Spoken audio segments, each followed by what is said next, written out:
Okay. Oh, Let's do, a quicker one. that's right, a quicker one. Okay, I'm going to, why am I fussy? There we go, because I was moving. If you move at all, your background tries to figure out where you are. I know. Okay, we're recording. I'm going to clap. We're going to start. Okay. Welcome to the Gift of Giving Life podcast. We're so excited because Felice and I are together, and Felice is the one who actually had the vision and the dream of creating the Gift of Giving Life. And so I'm so excited to have her here today and ask her some questions and get her wonderful insights.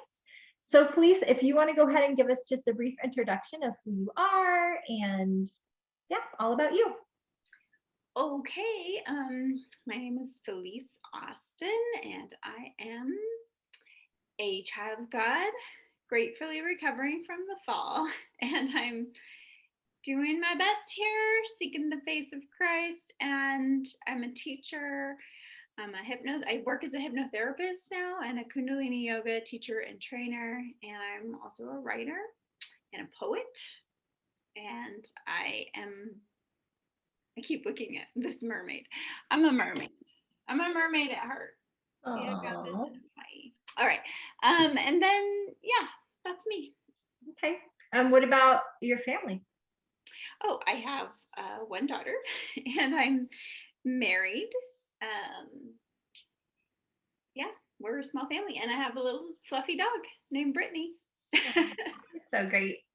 Awesome. Okay, so I would love to hear, and I know our listeners would love to hear, how it is you came up with the idea of writing the book, The Gift of Giving Life. Before I was even pregnant with my daughter, I knew her. She told me her name. And then when I got pregnant with her, I knew it was her.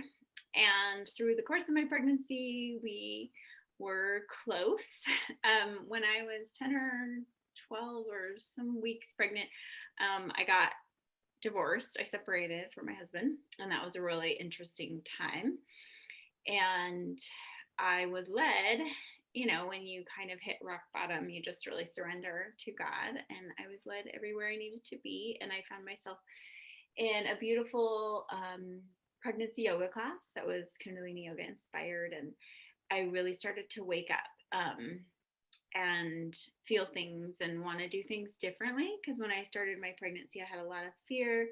I wanted to just, go in and have a planned cesarean, and I didn't want to ever nurse my baby because I didn't want my boobs to sag. I just had a lot of weird thoughts and beliefs, and not that any of those things are wrong for other people, but for me, I was just like, and then I started doing yoga and started to be like, oh, maybe I could be powerful and maybe I could have a different experience. And I found some good books by women of other faiths on spirituality and childbirth, and that were really inspiring to me. And I didn't find anything like that for women of my faith. And I was looking and I was like, wow, there's nothing out there. And then one day I was lying in Savasana, relaxing after yoga, and my little baby inside me said, you need to write that book so that you can help other women and their babies have like a more positive experience with birth. And so from that moment, I knew I would be writing a book. And I thought I knew what the book would be, but obviously during the journey that changed. But that's how it came. That's how it started. Okay, great. And so you had that idea while you were pregnant.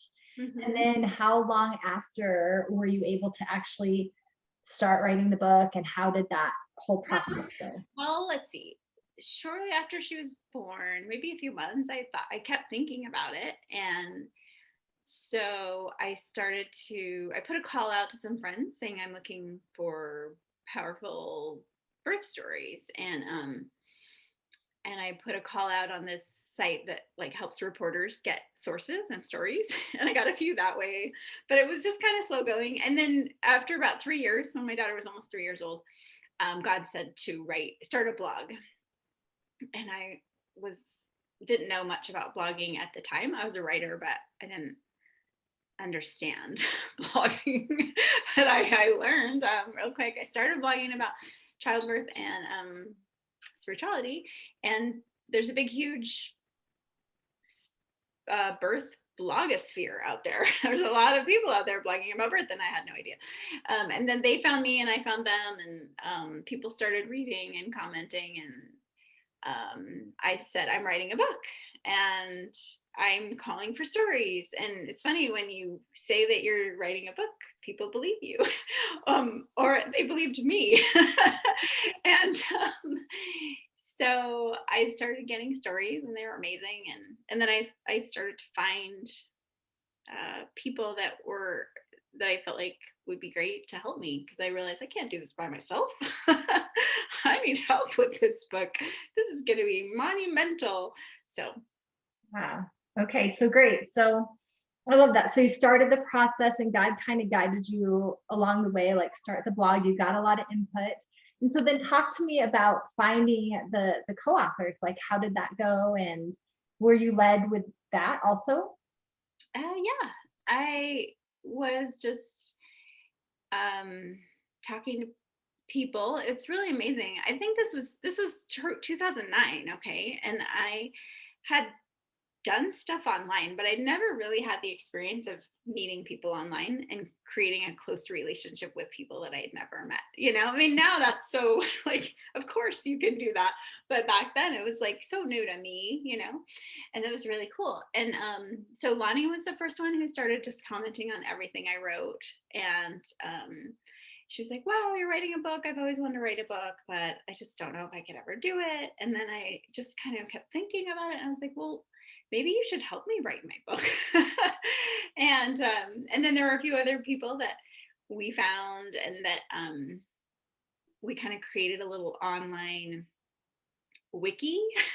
We created a little like, let's all write this, let's help write this book. And so we started collaborating and having little meetings online and talking about it. And we came up with an outline, and we color coded it. And like, it was amazing. We're using all of the online tools that we had at the time, which we thought were pretty cool. Now they're even cooler. But yeah, we wrote, like, let's see, there were about 4 or 5 of us.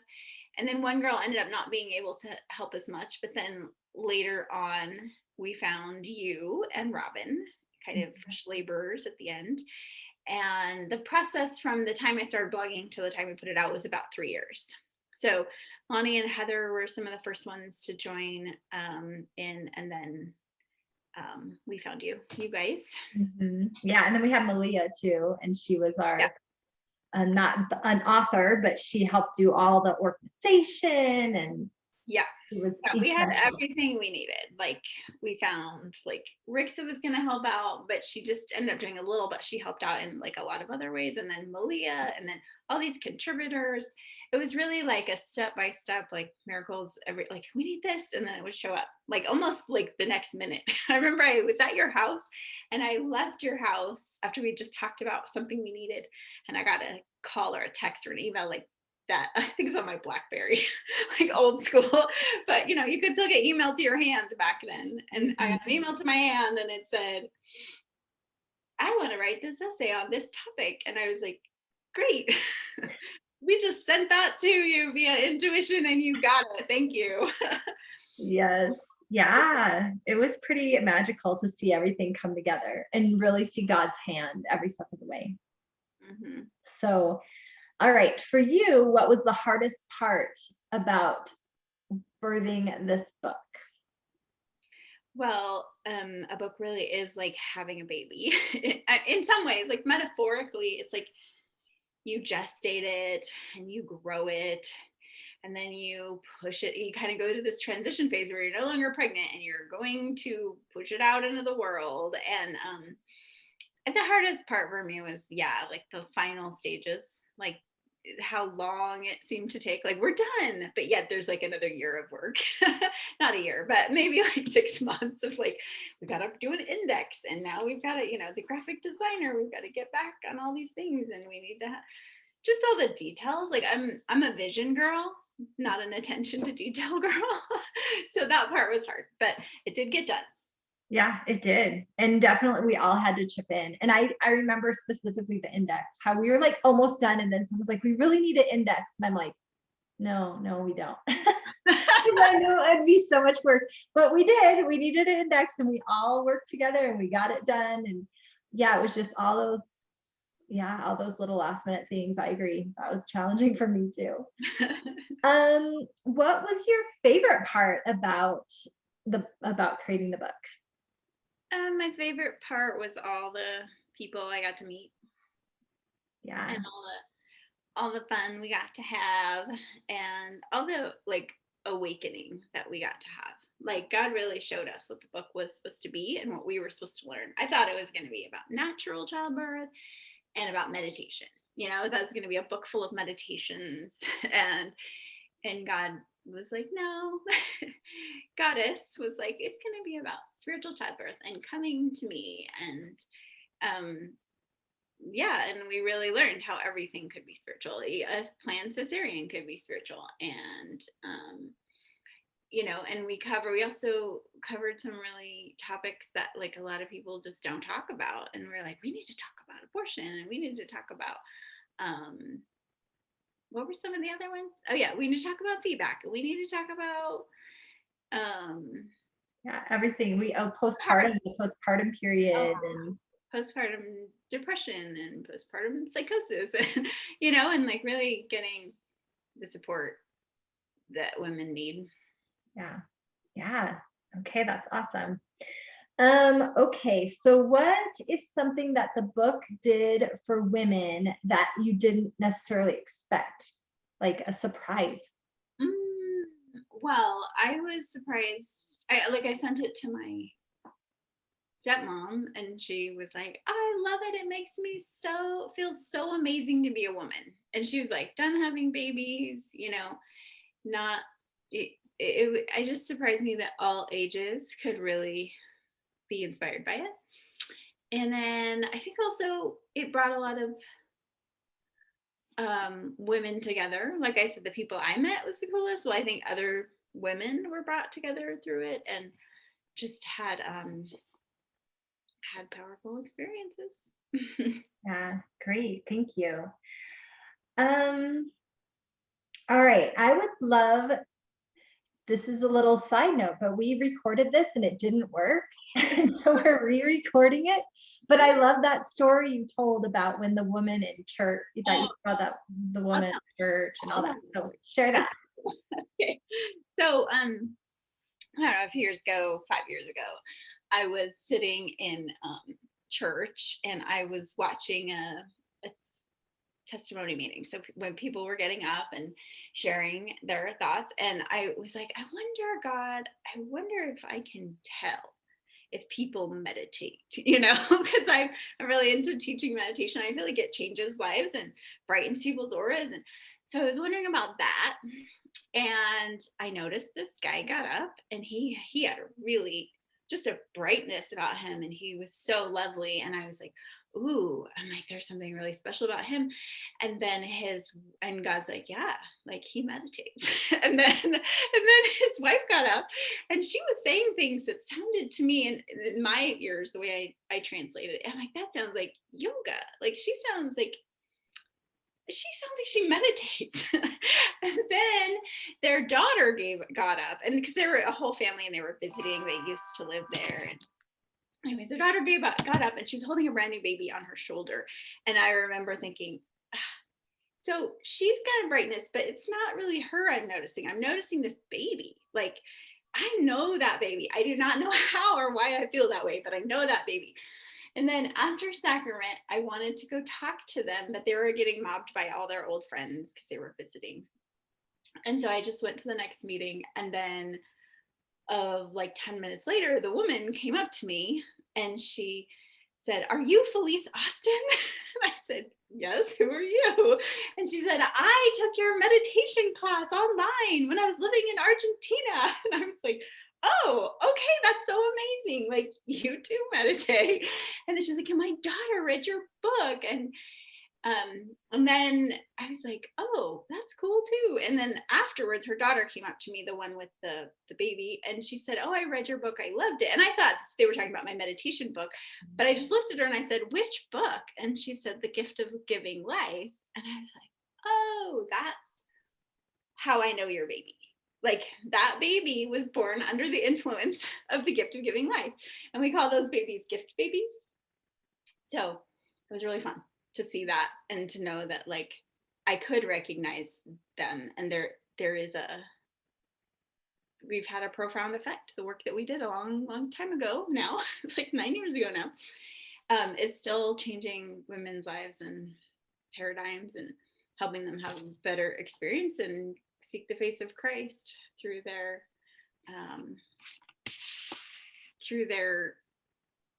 co-creation with God through their pregnancies. Or yeah, that's it. That's my story. I love it. I love it. I'm so glad that you shared it, because I think it kind of encapsulates the power of what God had you create and what we all co-created together, which was the gift of giving life, and then the power that has had in other people's lives. And then God lets us see those little glimpses of that and helps us know that it's still important to share the book with people and to encourage women to open their eyes to the possibility and the power of the spirituality of pregnancy and birth. So that's great. Let's see, any other questions? I don't know. Is there anything else that you want to share? Let me see. Okay. I want to hold it up so everyone can see how pretty it is if they're watching the video. If That's not, right. just imagine. What else do I want to share about this?